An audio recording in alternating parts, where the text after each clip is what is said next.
Please welcome to the stage Bloomberg's Katrina Nicholas.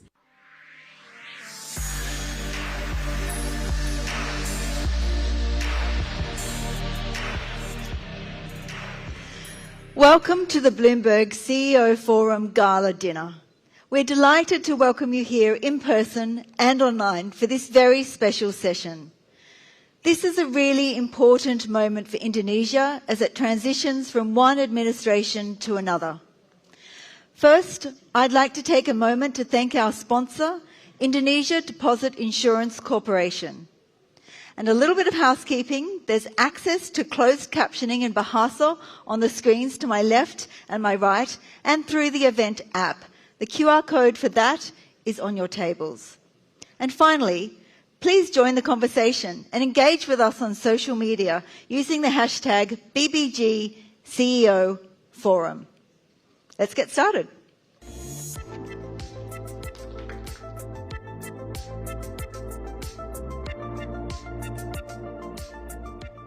Please welcome to the stage Purbaya Yudi Sadewa, Chairman Indonesian Deposit Insurance Corporation, LPS.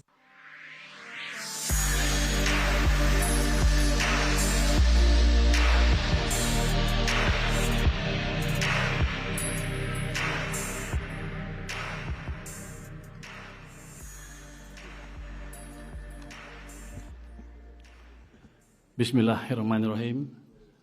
Your Excellency, Bapak Dr. Susilo Bambang Yudhoyono, the 6th President of the Republic of Indonesia, as our keynote speaker tonight. The Honorable Dr. Andes Fatan Subi, Vice Chairman of Commission 11, House of Representatives, Republic of Indonesia. Dr. Engineer Muhammad Hatta Rajasa, Coordinating Minister for Economic Affairs from 2009 to 2014. He's my boss. I can be in big trouble. Professor Khairul Tanjung, Coordinating Minister for Economic Affairs in 2014 and Chairman of National Economic Committee, or CAN, from 2010 to 2019. He's also my boss. I hope the food is good tonight, otherwise I'll be in big trouble.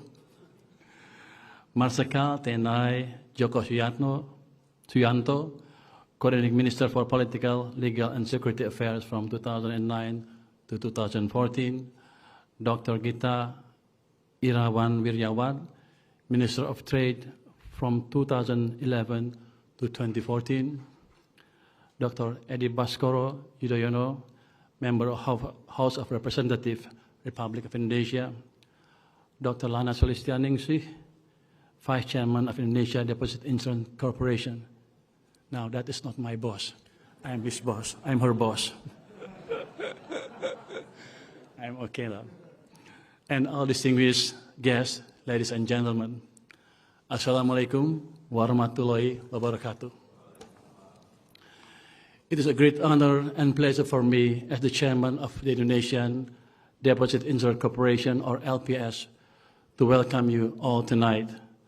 On this occasion, I would like to extend my sincere gratitude to all of you, our distinguished speakers, moderators, and participants of the Bloomberg CEO Forum 2024. Today's event marked the third collaboration between LPS and Bloomberg. Previously, in 2022, we held the Bloomberg CEO Forum in Bali to support the success of the Indonesia's G20 presidency. Meanwhile, in 2023, the Bloomberg CEO Forum was held in Jakarta alongside the 2023 Asian Summit as a side event. Today's event underscores Indonesia's transition towards the new administration, as well as its efforts to realize its goal of becoming an advanced country, which envisioned as the 2045 Golden Indonesia vision. This forum delves into all aspects aimed making this vision reality. This includes the role of technology, human capital, and sustainability mission. Your Excellency, distinguished ladies and gentlemen, tonight we have the distinct privilege of hearing from Bapak Dr. Susilo Bambang Yudhoyono, the 6th President of the Republic of Indonesia, a leader whose achievements have left lasting legacies for Indonesia. My utmost gratitude to Bapak Dr. Susilo Bambang Yudhoyono for your time tonight to share with all of us about your wisdom and insights that will inspire all of us today and in the future.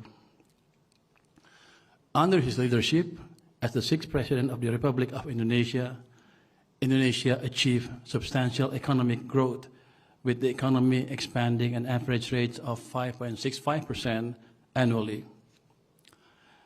His administration is particularly noted for the record growth of 6.3% annually in 2007, marking the highest annual growth since the Asian financial crisis. GDP per capita of Indonesia became threefold during his term. He brought Indonesia out of the 1997-1998 crisis completely. And he achieved all of this while reducing the debt to GDP ratio significantly. President Yudhoyono's tenure was characterized by stability, reform, and commitment to inclusive development, which helped Indonesia navigate the challenges of a rapidly changing global environment and emerge as a leading economy in Southeast Asia. That includes taming the 2008 global financial crisis. His insights tonight will provide us with a unique perspective on how Indonesia can continue to build on this foundation to achieve its future aspirations.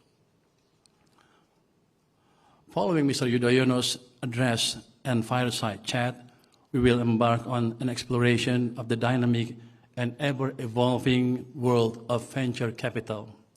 Venture capital firms have become pivotal players in driving innovation, particularly in emerging markets like South and South Asia, where the appetite for disruptive technologies and scalable business models is growing. In Indonesia, the venture capital landscape has flourished, fueled by a young, tech-savvy population, a rapidly expanding digital economy, and a supportive regulatory environment. We will hear from some of the region's leading venture capitalists who will share their perspectives on the opportunities and challenges that lie ahead. Their insights will be invaluable for understanding how venture capital can continue to catalyze growth and innovation in Indonesia, contributing to the broader goal of achieving the 2045 Golden Indonesia vision. Your Excellency, distinguished ladies and gentlemen, my institution, the Indonesia Deposit Insurance Corporation, or LPS, this is pesan sponsor ya.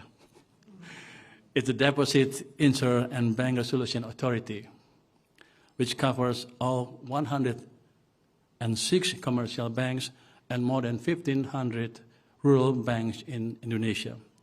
The deposit insurance coverage for bank deposit is up to 2 million Indonesian rupiah for each deposit per bank, and we cover both deposits that are denominated in Indonesian rupiah and foreign currencies. If you go to Singapore and you put your money in US dollar, your money is not guaranteed by Singapore authority. So don't put your money in Singapore, put it in Indonesia. I am rich enough to guarantee your fund.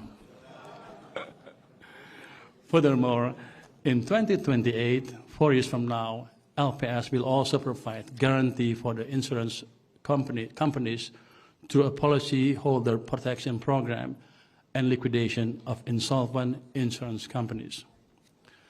Together with our fellow institution, that is Bank Indonesia, Financial Service Authority or OJK, and Minister of Finance, we are the Indonesian financial safety net that manifests as the Financial System Stability Committee, or KSSK, aiming to safeguard the Indonesian financial system stability. And I should say, so far, we have conducted our duty quite well. As you can see, over the last several years, despite the global financial turbulence, we have been able to maintain stability in our financial system. I'm sure that we can do that over for the upcoming years. So don't worry, we are here. LPS is here. I'm here. With LPS on duty, you should feel safe, worryless, and certain to invest and use financial products in Indonesia. As our jingle indicates, ku aman ada LPS. That translates to, I am safe because of LPS. To conclude my remarks, I would like to encourage you to ponder how we can collectively embark through transition to continuing growth with an optimistic mindset. It is only through our collective efforts that we can optimize the full economic potential of Indonesia to achieve the 2045 Golden Indonesia vision. Thank you for Bloomberg and LPS team for making this forum come through, and thank you all for your attention. Have a wonderful dinner. Wassalamualaikum warahmatullahi wabarakatuh. Thank you.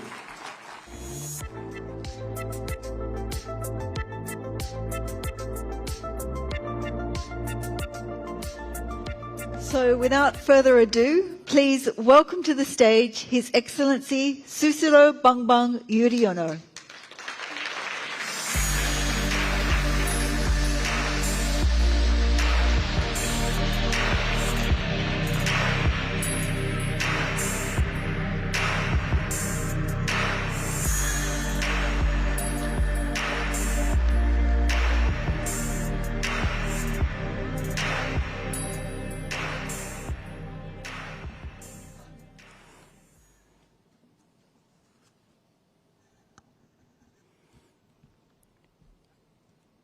Bismillahirrahmanirrahim.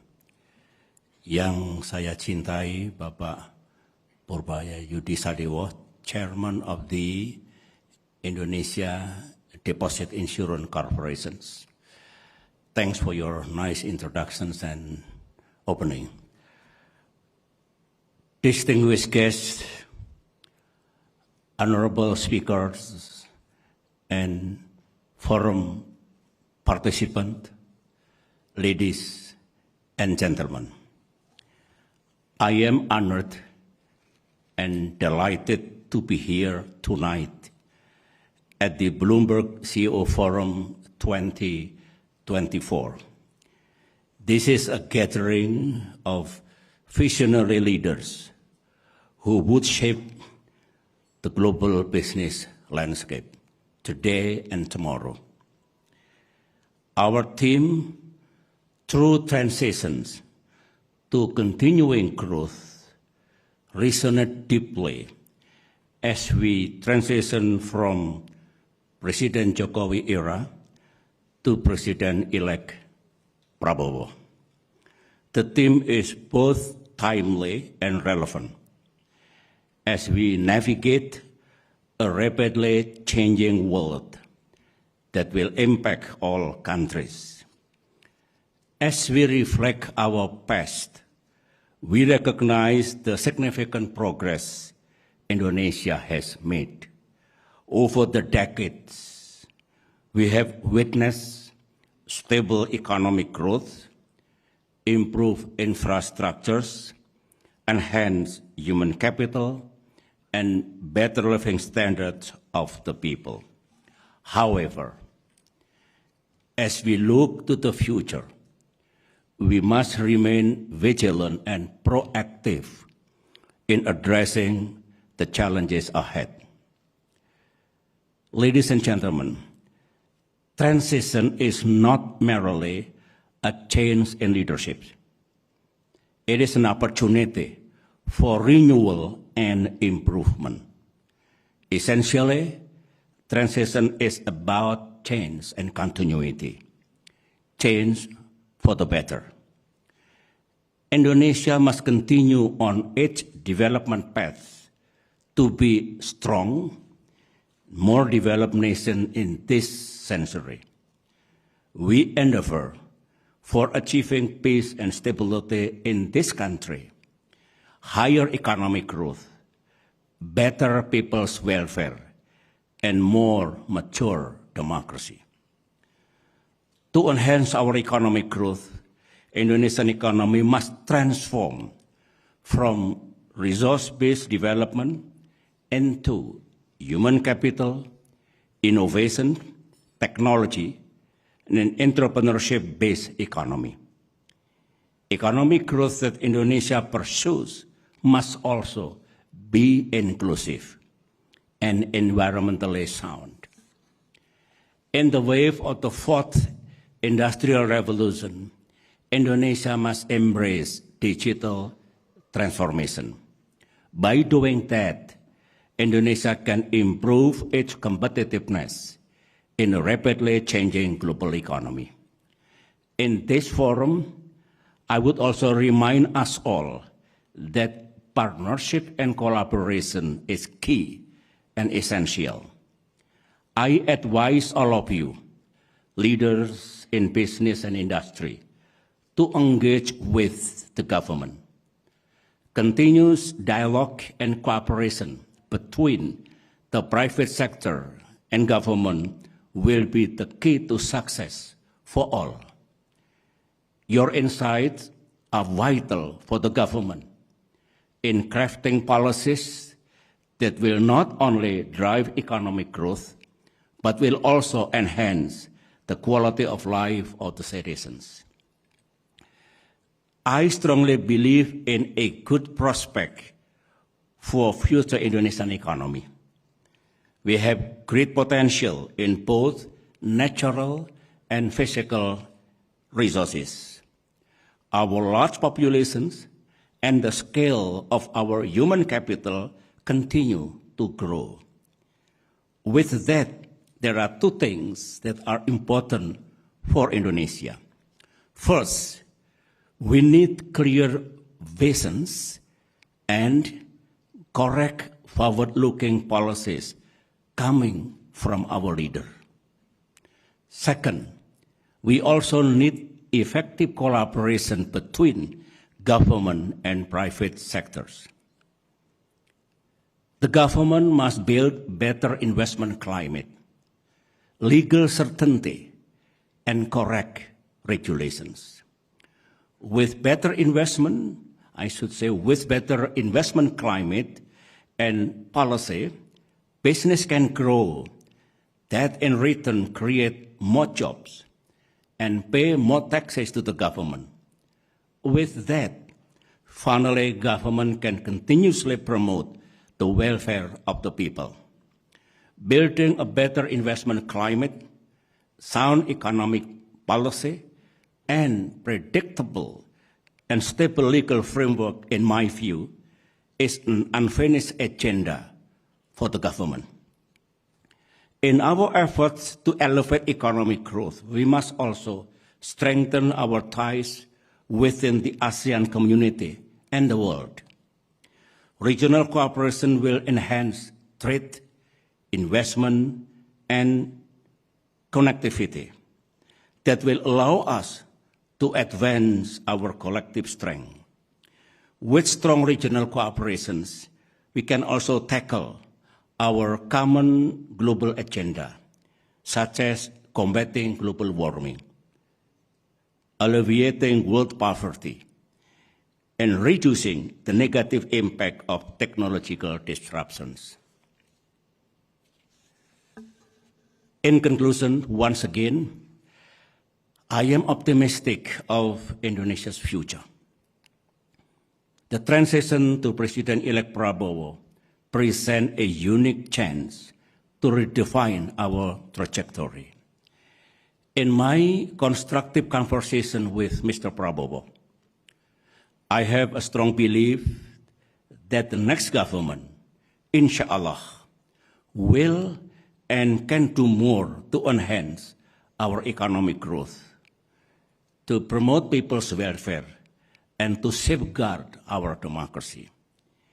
He has strategic visions, concrete objectives, and relevant agenda that this country is strongly needed in the next 5 to 10 years. Of course, there are always challenges in realizing leaders' visions and policies, but I do believe that there is always a solution to any problem. I thank you. If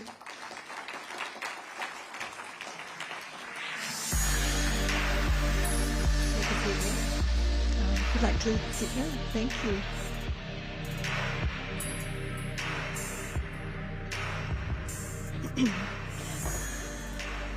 Thank you very much for that speech, and thank you for joining us again and for being here. Let me just kick off looking back a little bit. So during your presidency, you stabilized the economy, you helped deal with the tragic tsunami, you reached peace in Aceh, and then oversaw a harmonious transition to a newly elected leader. Indonesia, though, once again finds itself at a pivotal moment with regards to a transition of power. So I'm curious, what advice do you have for the incoming President Prabowo Subianto? Well, transition is really important. When I was elected to be the President of Indonesia through the first directly elections, I was not fortunate to have a good transition. The political circumstances was not easy at that time. And the Indonesian Election Commission announced officially of my status as a president-elect just about 3 weeks before my inaugurations. But now, Mr. Prabowo has enough time to prepare everything. And I know the relationship between Pak Prabowo and President Jokowi is good. I learned that there are a lot of things that Mr. Prabowo is preparing now for a better future.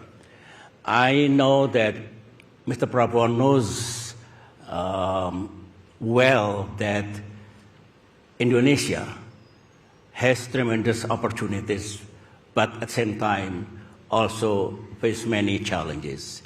And with that, I believe that Prabowo will prepare everything when it comes to policy, to solution that is needed by the Indonesian people. So I watch the transition is good, it's working well, and hopefully after assuming his presidency, the next government will do many things that the people really expect to be done by the new government. I also wanted to ask a question around democracy, because you of course were the product of Indonesia's first direct presidential election in 2004. It's now been more than a quarter century since that country's democratic transition. And Indonesia has fallen in the corruption rankings, and just recently we saw some quite big protests over the perceived attempt by President Widodo to help his younger son compete in regional elections. So I'm also curious, how concerned are you about the state of Indonesia's democracy now? Well,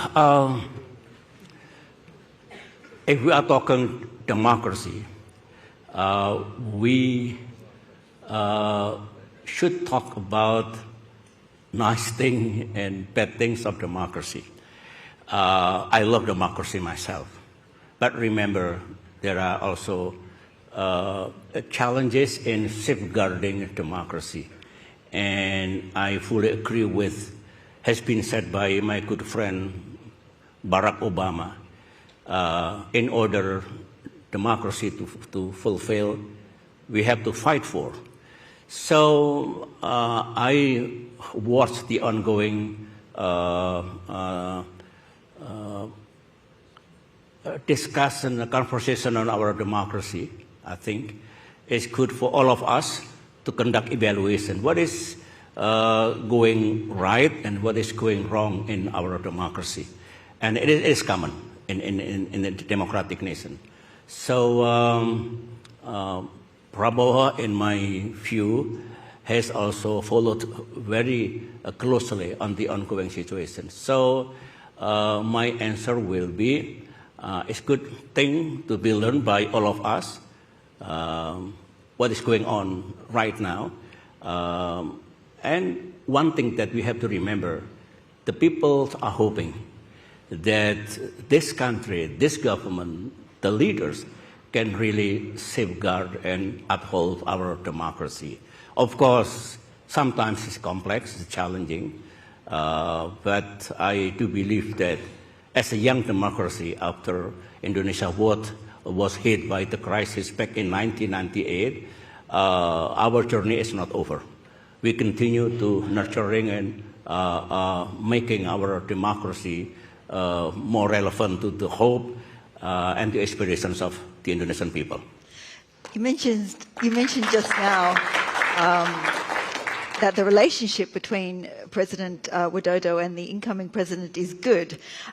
There are some concerns, though, that the overwhelmingly popular Widodo could haunt his successor.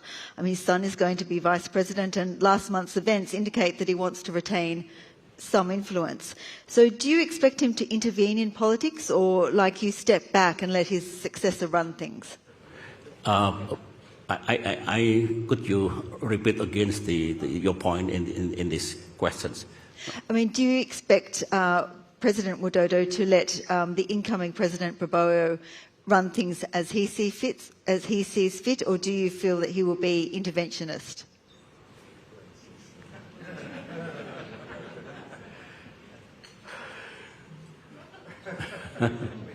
Well, actually, I have to refrain from making unnecessary comment in this point of time. So I believe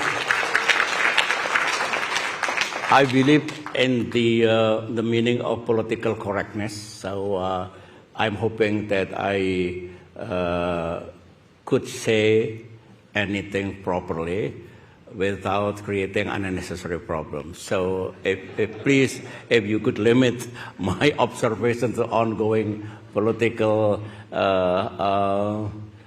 snotrum oils, political dynamics, I will really appreciate it.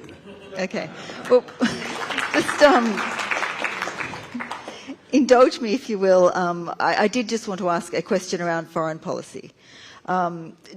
And I wanted to ask, do you think a Prabowo presidency, or how do you think, I suppose, a Prabowo presidency will manage the United States-China rivalry?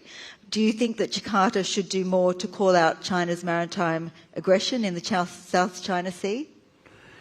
One thing that I am quite sure, Mr. Prabowo, in my view, will be a foreign policy president. He knows well about geopolitics, about the dynamic of international peace and security, the situation in the region, in East Asia, in Southeast Asia, and many other places. So Prabowo will be part of the solution in ensuring that all countries in Asia, for example, can work together in maintaining peace, stability, and order. Of course, now many people say that geopolitics in these regions is not really good. There is standoff between powers in the region. The problems over China and Taiwan relations, dispute over territory in South China Sea, the tension in Korean Peninsula, but Indonesia, and next Mr. Prabowo will be able to position Indonesia correctly, and also will play positive roles within the ASEAN or within the Asia-Pacific community on our clear stance that, if I may say, I will give you an example about the relations between China and the U.S. Indonesia thinks both countries, the U.S. and China, have a room to play positive roles in the regions. We need China, we need the U.S. for stimulating our regional economic growth, for example. Regardless, the two countries have different position. Also, there is a rivalry between the two, but I think they can work together for their own benefit as well, in economy, in combating climate change, in reducing poverty in the region, etc., etc. And if there is no way out over the South China dispute, for instance, Indonesia can appeal, ASEAN can appeal, that everybody must go to the negotiating table, respecting the international law and avoiding military mights to solve the problems. So that kind of thing that Indonesia must say, and even though Indonesia is a developing country, it's an emerging market, but we are the biggest country in ASEAN. We are also a member of the G20. It means Indonesia is a regional power and to a certain degree global player. So we have to have a say and suggestion how to deal with the regional problem properly, wisely, and correctly. Prabowo's team has also floated this idea of an advisory council, which would consist of Indonesia's past living leaders, yourself, Joko Widodo, Megawati Sukarno Putri, and it would meet regularly and it would discuss national strategic issues. But you've all got very strong personalities, so I'm curious in what you think. Is a council like that really feasible?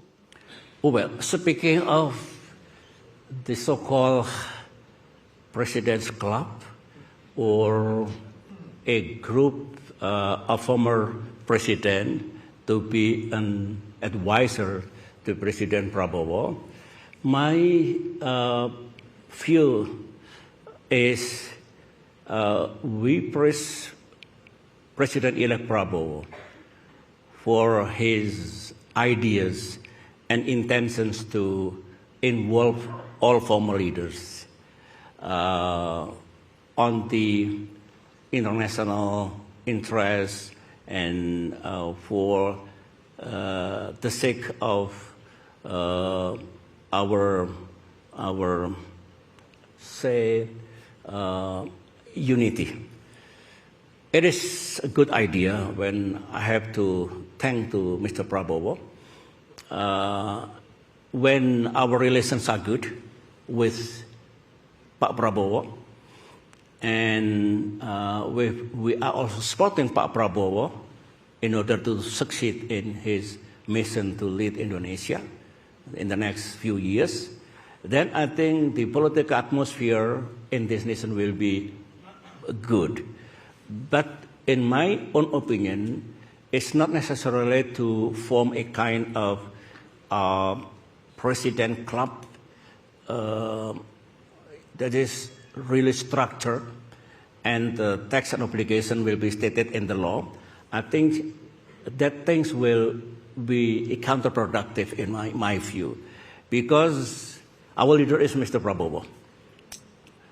All must support, must give chance to him to lead this country after the elections. And maintaining personal relation, of course, will be good.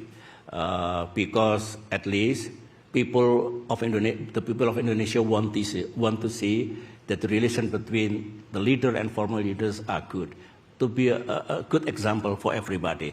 So this is my comment on that. Good idea, and I am more than willing to sometime have a talk with Mr. Prabowo on the important matters of this country. Makes sense, but perhaps not necessarily something as structured as an Yes. advisory council. Yeah. That's my view. Yeah. I also wanted to talk a little bit about infrastructure because, of course, in an archipelago as wide and as big as Indonesia, this is something that is crucial. And some of the reviews of your presidency in 2014 highlighted some underachievements there, including a failure to get some of the bigger infrastructure projects done.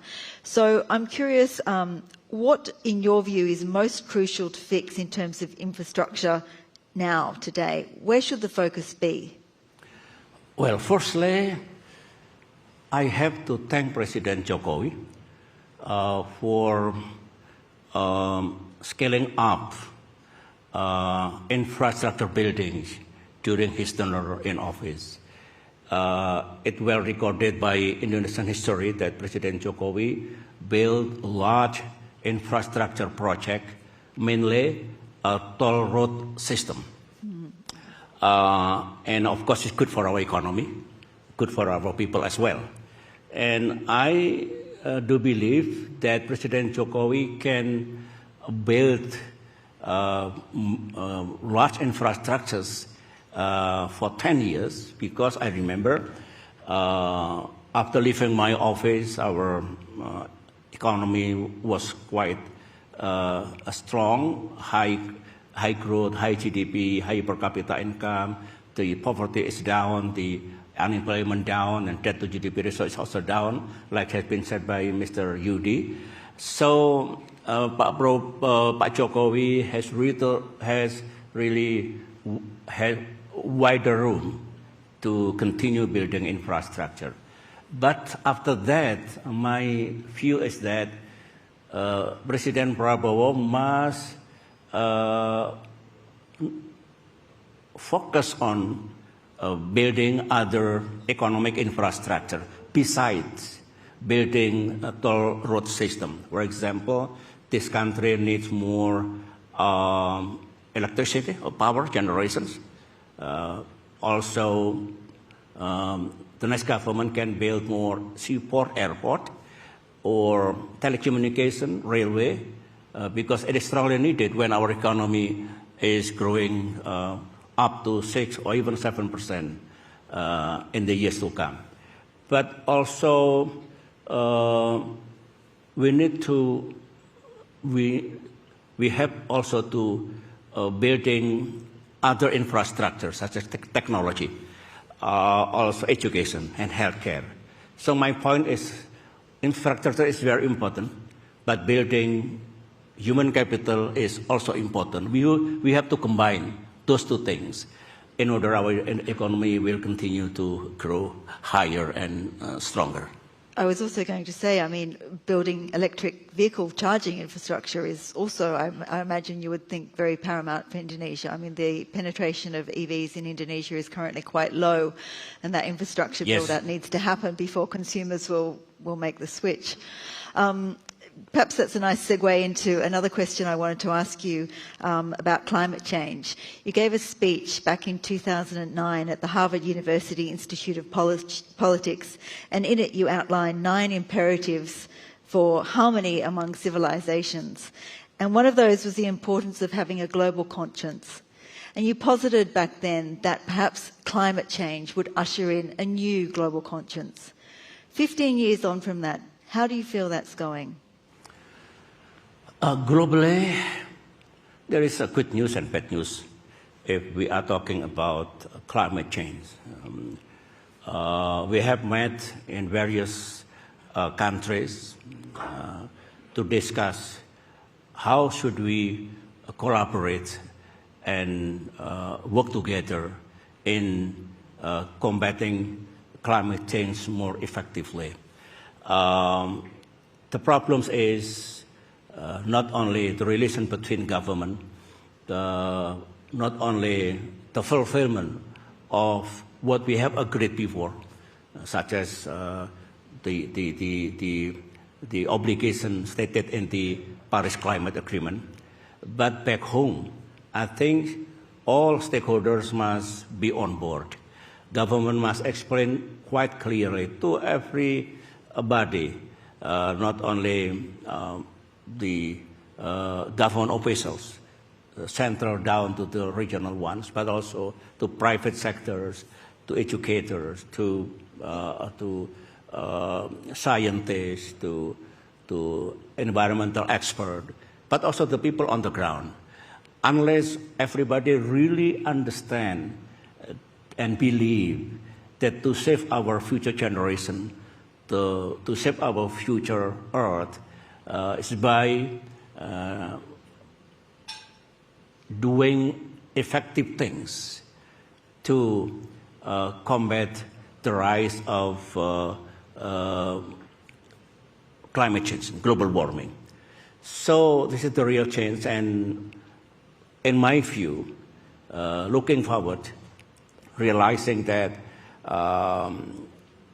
not all targets are achieved by the global community, by all of us, then each country, each leader must do their own to ensure that domestically there is a progress in combating climate change.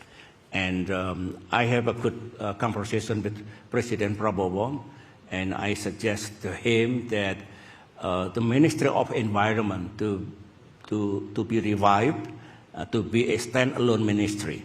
Now, the environmental affair is a part of the Ministry of Forestry, and we have to separate it again, because Ministry of Environment must be really focusing on their own function and job. And of course, many things that to be done by the government, but once again, let's involve the society, let's involve the private sectors, everybody. What was his reaction to that suggestion? What was his reaction? Was Mr. he Prabowo, receptive to that? Mr. Yes. Prabowo was in line with my thought, and he promised to also put Ministry of Environment as an independent, as a standalone ministry. Wonderful. That's great to hear. Just finally, you've also described the 21st century as one of maybe the most progressive ever known. And really, when you think about the extent of the technology development that we've had just in the last 10 years, it's astounding. You know, everyone now has a mobile phone. AI is probably developing concepts and technologies that we haven't even thought of yet. But when you said that back in 2009, US politics, at least, were in a very different place. President Barack Obama had recently come to power, and I guess I feel there was this sense of hopefulness that some would say is now lacking. You were urging the US to inundate the world with its soft power to promote democracy and harmony. What would your views be now, particularly against the backdrop of, some would say, a divided and particularly fractious America? Ada bisa membantu saya poin dari itunya.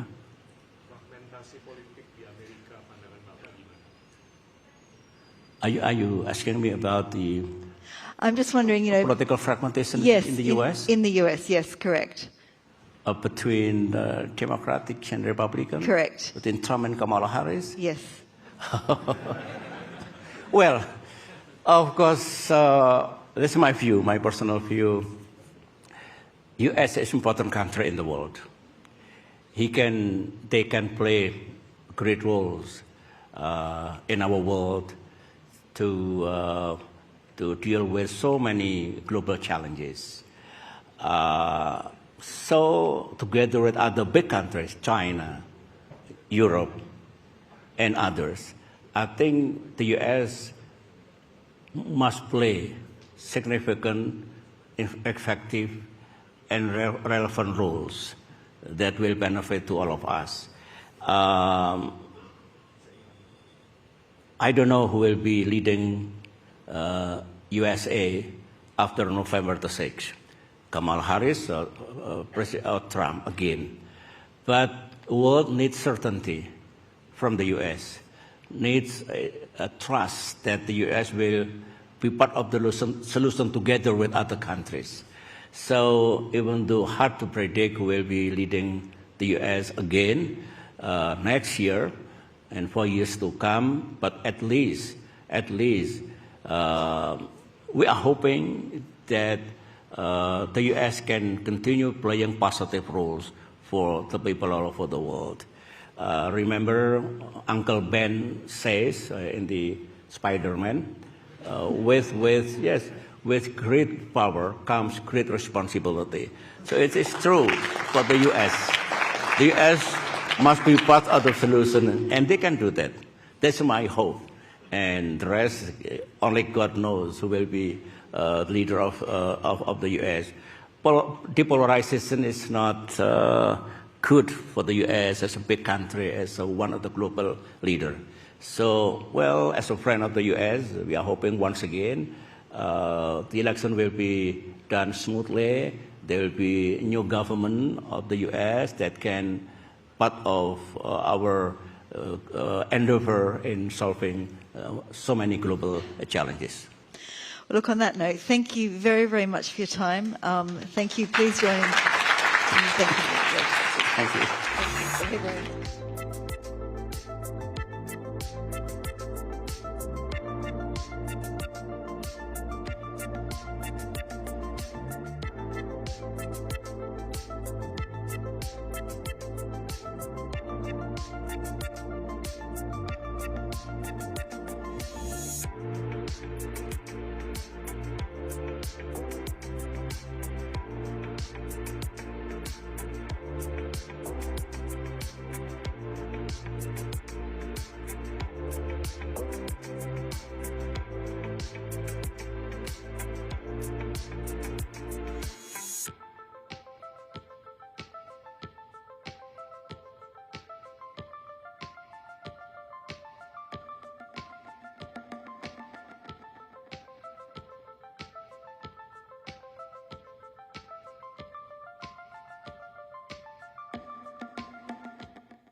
Please welcome to the stage Agung Bezharie, Country Head and Partner Indonesia, Antler, David Gowdey, Managing Partner Jungle Ventures, Paul Santos, Managing Partner Wavemaker Partners, and Helen Wong, Managing Partner AC Ventures, for a conversation with Bloomberg's Olivia Poe.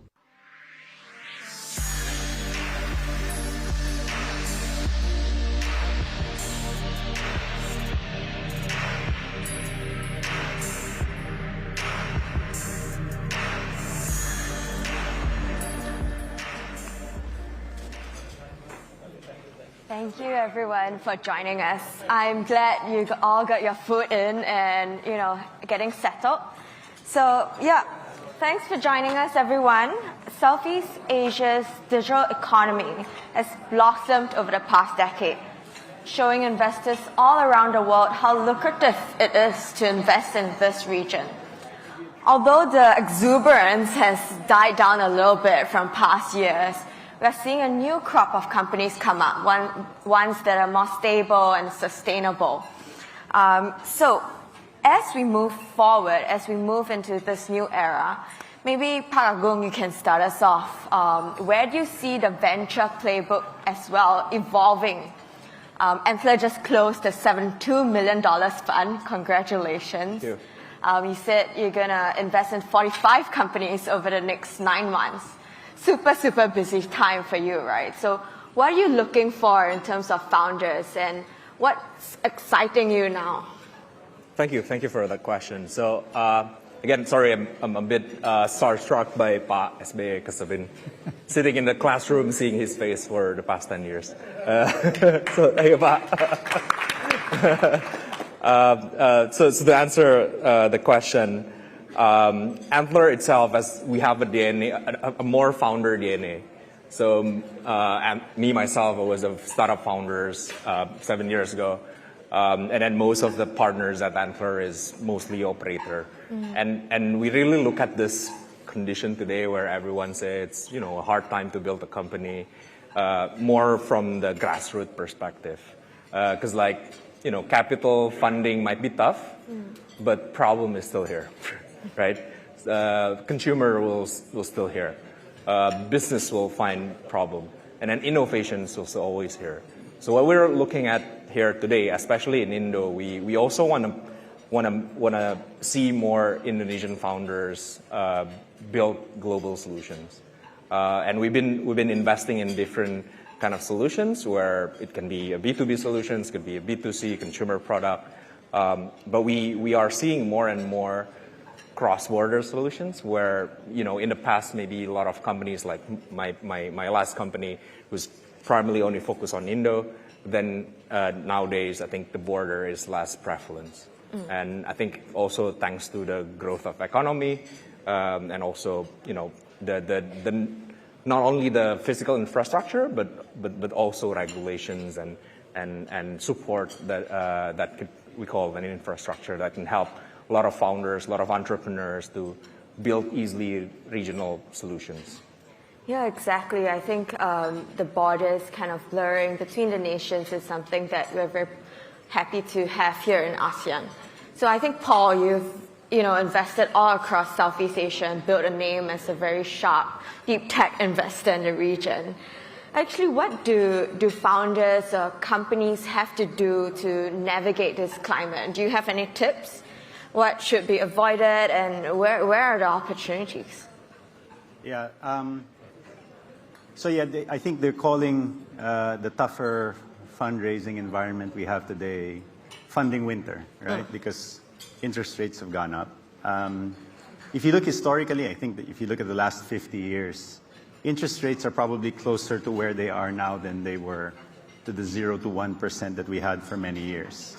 And in some sense, you can say this is good for the ecosystem because, when money is relatively free, certain bad behaviors emerge and people become too aggressive, maybe too enamored for growth for nothing. The second thing I guess I'd look at is because we invest primarily in B2B startups, right, which has not really been the most popular theme in the region. We've invested in 200 companies, about 90% are B2B. So they've always had a harder time to fundraise. They're typically less sexy. They don't grow as fast. But one of the things that they do quite well is they focus on creating value rather than chasing valuation. So when the funding environment is tough, like it is today, it typically triggers what I think is a flight to quality. And if you think about probably our most successful startup in Indonesia is a company called eFishery. It's not something that was quite obvious at the time when we invested in 2018, who cared about aquaculture in Indonesia. But they've grown since then. When we invested, they were less than $2 million a year in revenue. Now they're approaching $1 billion. They've always been positive EBITDA. But more importantly, they've really helped farmers. The typical farmer, before they work with eFishery, maybe makes $1,000 of profit per pond per year. But with working with eFishery, we've seen that double to 2,000, maybe even 2,500. So I guess for founders today, what I would just say is just focus on solving a real problem. Find an insight that not too many people have. Do it in a differentiated way, but do it in a scalable, sustainable, defensible way. And investors, even in tough environments, will always look for they'll always look for good deals, right? And so if you want investors to be interested, instead of chasing valuation, chase value. Chase value, indeed. Okay, Helen, let me jump to you real quick because AC Ventures is one of the kingpins in Indonesia, right? So let's focus a little bit there. And you've built a strong rep for identifying some of the fastest growing digital disruptors here. Where's the money to be made, in your opinion? What is Indonesia strong in, and what does Indonesia have a competitive advantage in? Sure, thank you, Olivia. I would say that Indonesia, for sure, the consumer market is very exciting. 270 million in population and rising middle class. So we've seen some of the investments that we've made, like the digital native brands, have actually grown very quickly over the last few years, doubling or tripling in sales, and also achieving profitability at the same time. And we've also seen very rapid growth of offline retailer.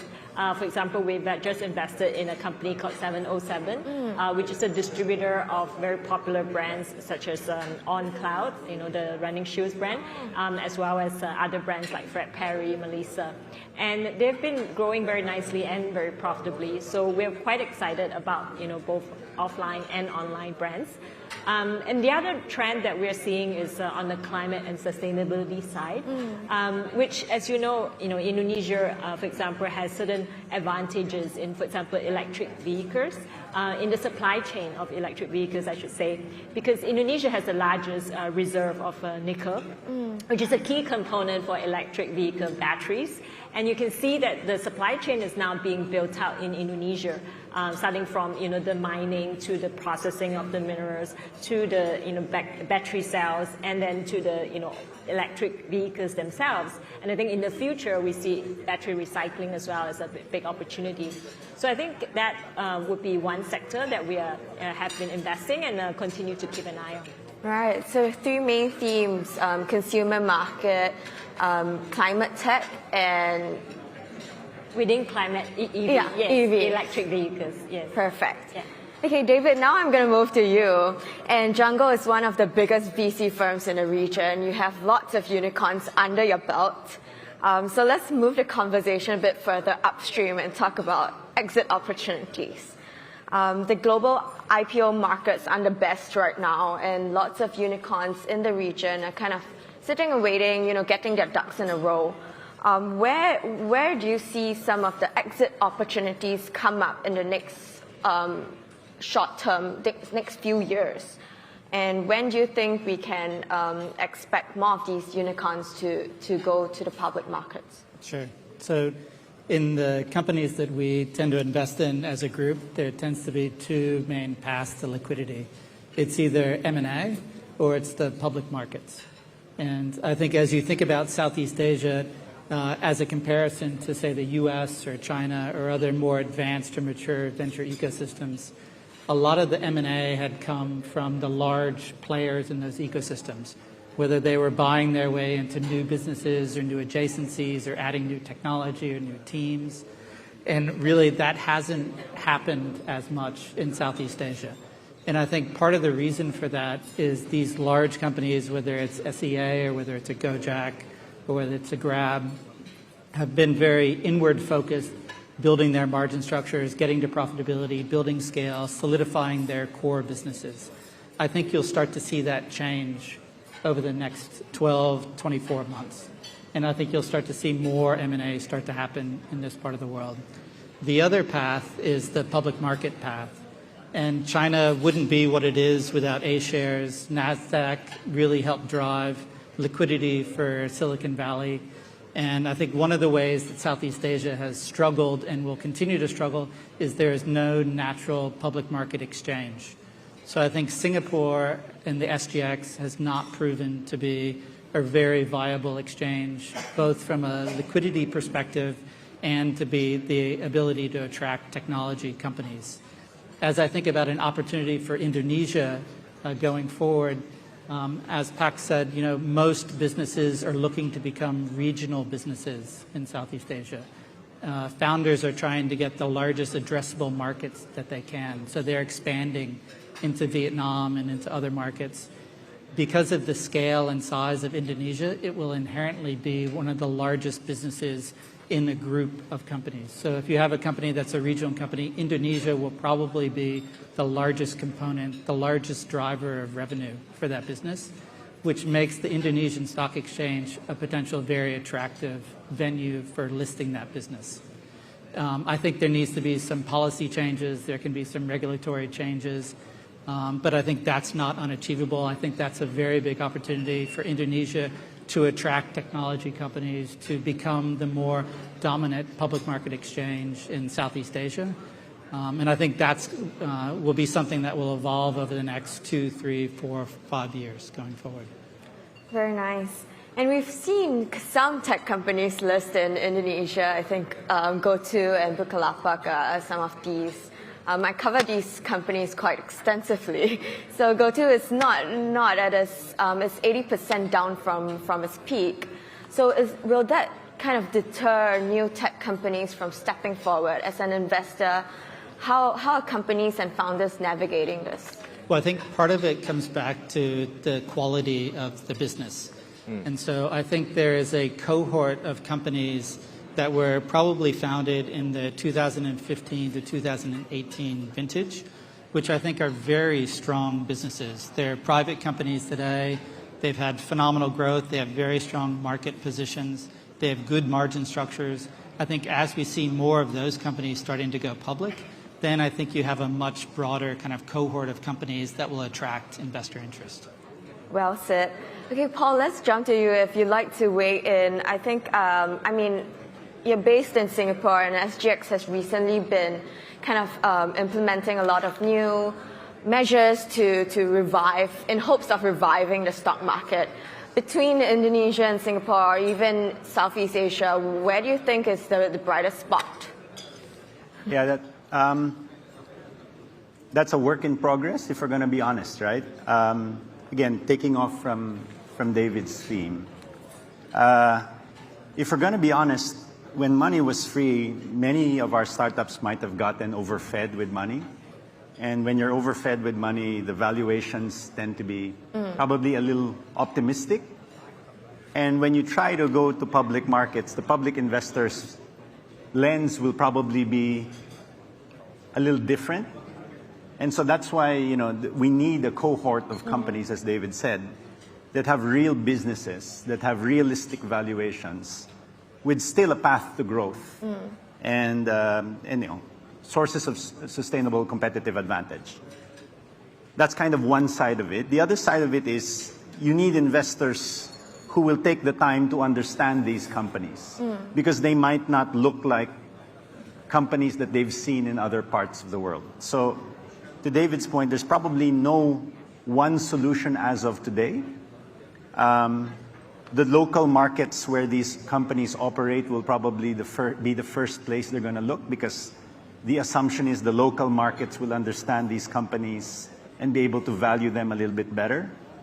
The SGX is, put together a review board. I've been privileged to join kind of one of the work streams looking at it.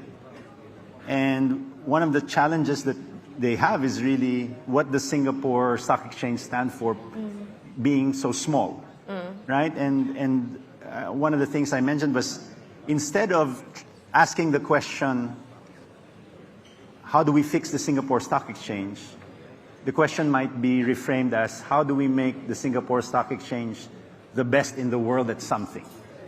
And maybe that's the same thing for Indonesia, for the Philippines, for Thailand, for Vietnam. What can Indonesia be the best in the world at? What kinds of companies are uniquely Indonesian?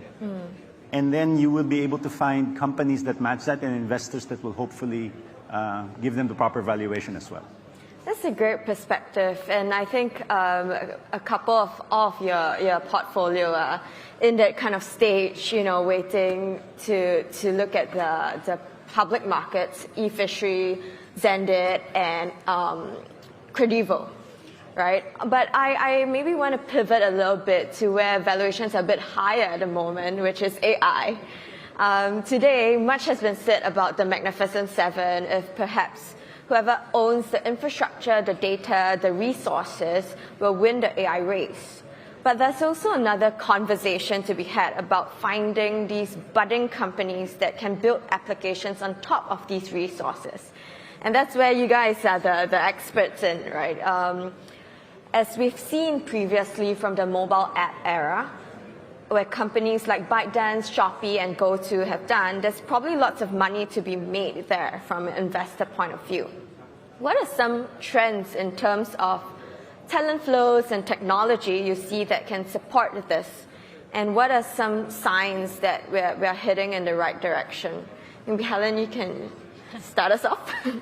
Well, personally, I think generative AI is very exciting, but I'm not sure it is a big area for VCs to invest in this part of the world, because I think a lot of the AI talent actually is residing in the US and in China.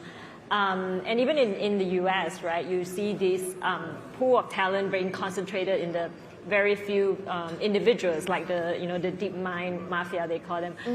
So I do think that in this part of the world, what is more interesting is the use and application of generative AI So, in terms of what our companies are doing, is you see certain use cases where generative AI can really make a difference.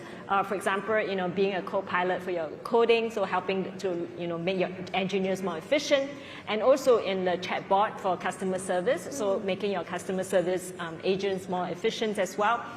Content creation for advertising or for your e-commerce, descriptions and things like that. So I think specific areas we do see our companies leveraging generative AI to make it, to make things more efficient.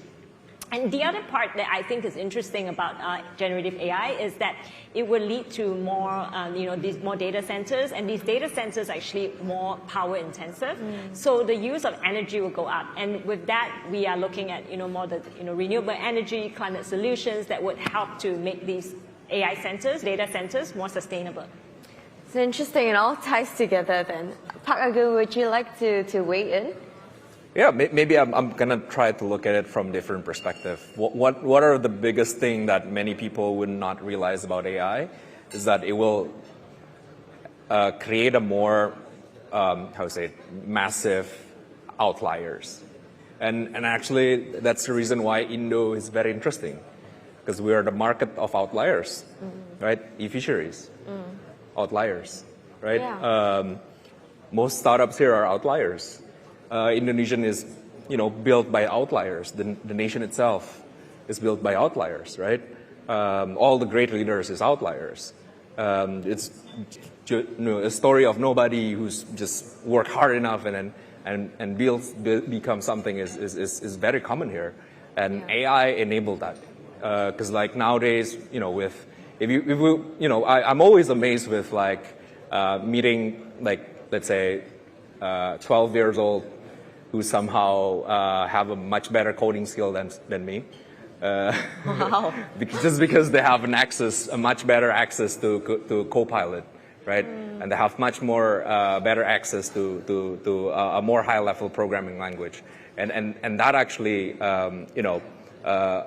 just become more and more, just double down, right? Every time there's a, let's say, GPT, enable something new, or there's a more co-pilot solutions, there's more learning solutions. It just enable more and more kids to build something. So I believe the opportunity lies in something that we might not see yet, something that is not, foreseeable very clearly, something that is maybe very grassroots, something that maybe people will not believe it will be great or it will be good, but somehow it can, it changed the world, it changed the whole market in the next 10 years. So AI, I believe, is enablement to talents and outliers especially. Yeah, definitely. Something to watch out then. I am sure all of you are keeping a very close eye on this. Yeah, we're very scared. When the 12-year-old can code better. Okay. Yeah, but I think some of the criticisms I've heard is that there's still lots and lots to digitize in Indonesia, right? Conversations that just a few years ago were centered on how to bring more of the country online with mobile phones and all that. Is it then a huge leap to expect the nation to be at the forefront of this generative AI technology? Where do you think are the pockets of opportunity that Indonesia can capitalize on and leapfrog its peers? Maybe David, you'd like to start us off. Sure. So the way that I think about AI is analogous to how I think about cloud computing. So if you remember when cloud computing came out, it was transformative for companies, and it was ubiquitous. It enabled for massive amounts of scale, it massively lowered costs, it reduced complexity, and I think the implementation of AI will be very similar to that. And I think it will be leveraged across multiple industries.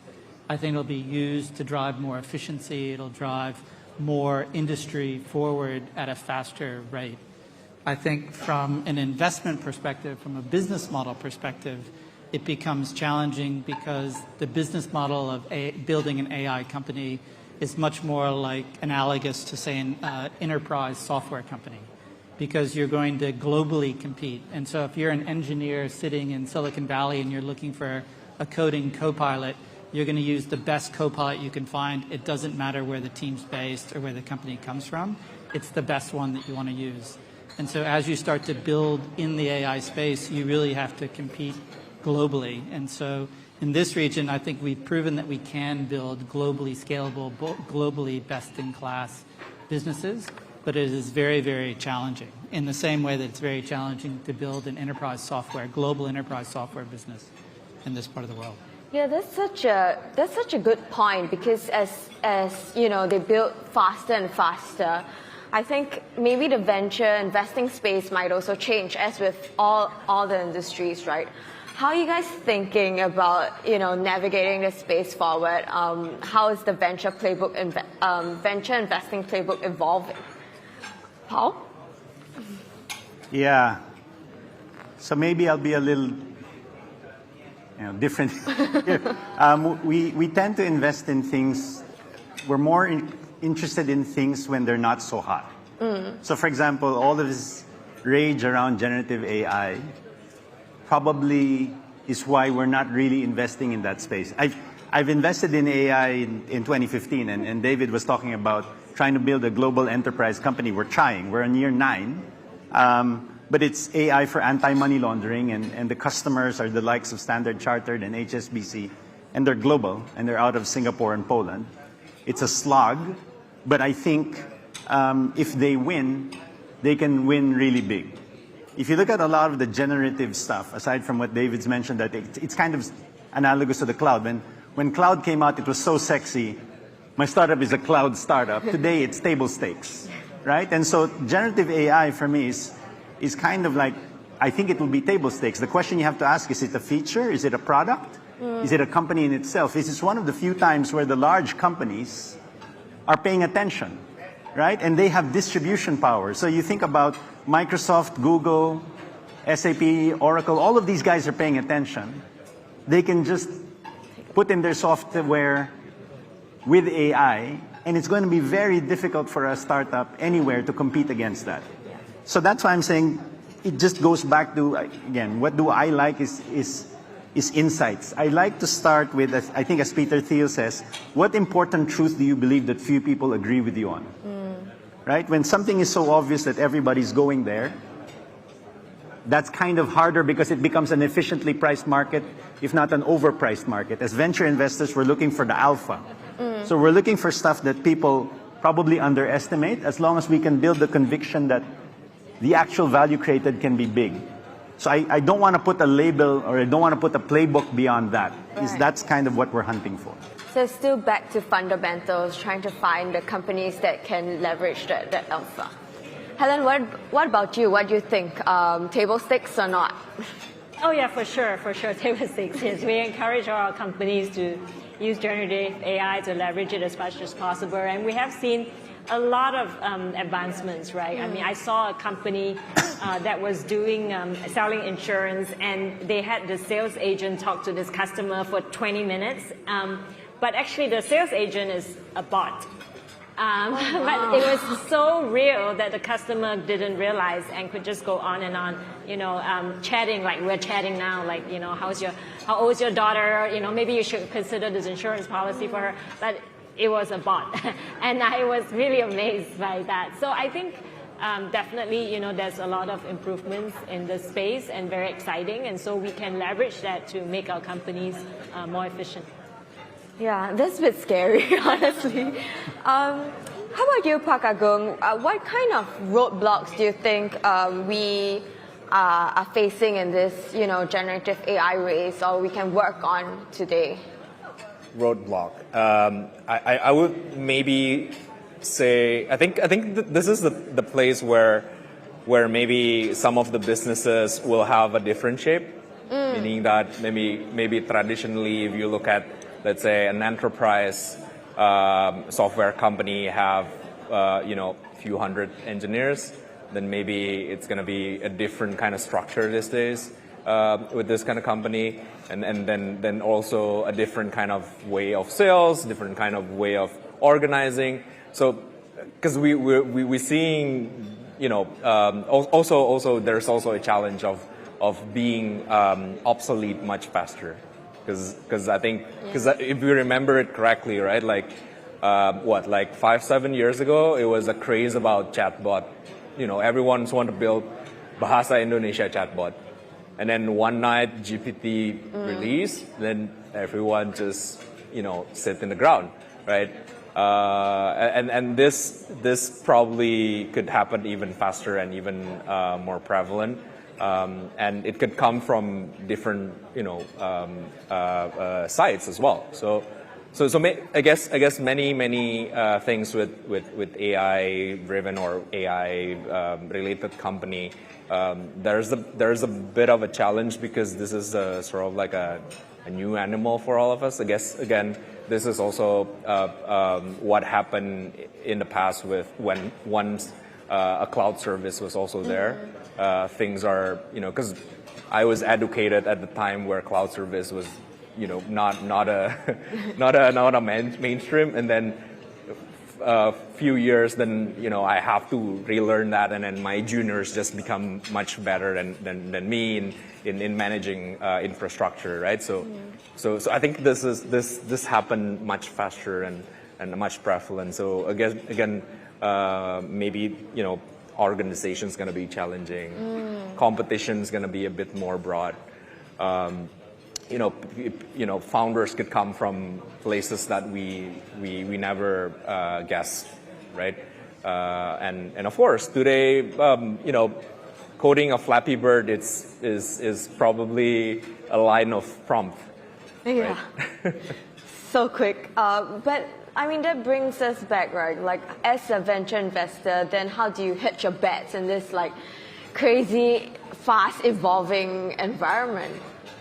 David, do you want to take a stab at it? For us, we're a little bit like Paul, where I think we're a little bit contrarian. And so I don't think you want to try and bet where all the momentum's going, particularly in a space that has such large players. I think where we've probably spent more time with our portfolio companies is helping them to adopt AI as part of their business. And so whether it's efficiency gains on collections, in the case of Credivo, a lot of their collections is now AI-driven. Whether it's Sleek, which is one of our companies that does bookkeeping, whether it's helping the bookkeepers and the accounting process become more efficient. And so I think you can get a lot more scalability for companies leveraging AI today. I think one of the places which is probably a window in time opportunity is that there is some competitive advantage around language and around vernacular. So if you think about, most large language models are in English or Chinese increasingly. But as you think about India, where you have hundreds of dialects, and you have call centers that are trying to serve all of these people, having some vernacular focus, I think probably creates some competitive advantage. But like I said, I think that's probably a window in time opportunity until it all kind of catches up. But for us, it's much more around helping our companies get better margin structures, get more scale, leveraging technology. It does sound like the foundation is extremely, extremely important at a time like this, right? So I think I'd like to close us off with one last question, and it's a very simple one. What is your hope, and what are you excited about in the next 5 to 10 years? Maybe we can go down the line. Helen, let's start with you. Sure, I think I already talked about it. I'm still very excited about the consumer market because I do see tremendous growth opportunities there. I think there's a lot of we see, like, for example, retail is still under-penetrated, especially in the outer islands. And then I would say climate and sustainability, because we really do see a lot of opportunities. For example, solar energy. We just announced a big financing round for one of our portfolio companies, Surya. So I think that is one. And electric vehicles, I mentioned waste management, climate resilient agriculture as well. We see as a big opportunity. So I think there's quite a lot that we can invest in this space. Yes, I guess as a young ecosystem, we like to look up to those that were a little more ahead of us, whether it's the US, China, and we end up, I guess, creating very local, regional versions of their successes. So So my hope for the next few years is to really create companies that are based on Southeast Asian insights, Southeast Asian problems, Southeast Asian approaches, so that we can have kind of world firsts coming from here and create our own models of success. Thanks. David? I think this is probably the most exciting region to be building a tech business today. I think Southeast Asia inherently has a lot of complexity. Every country has a different currency, different regulatory environment, different language. There is still an enormous amount of friction in the way things operate. I think there's a lot of underlying infrastructure and plumbing that hasn't been built across the region. And so I think there's a lot of advancement that you're going to see. There's a lot of growth that will happen. And so I think that's the thing that probably excites us the most. I think for us, I think it's how to call this, generation spirit is something that we're excited. Because like, as you guys mentioned, right, B2B is changing, a consumer is changing, technology itself is changing. So we believe that as the new generation is getting more productive and more productive, things are also developing into something new, right? That's one thing that we are, and Southeast Asia, of course, is on the forefront of the innovations because our productive populations is big, and it's very, very exciting for us because solutions such as because like we've been leapfrogging on mobile phones and mobile phone services, and then we probably gonna not do another leapfrog in something else. So that is really exciting for us. So we are excited for something that is unknown. Very well said. Okay, thank you all for your insights today and giving us something to chew on besides the food. Yeah, that's it. Thank you. Thank you.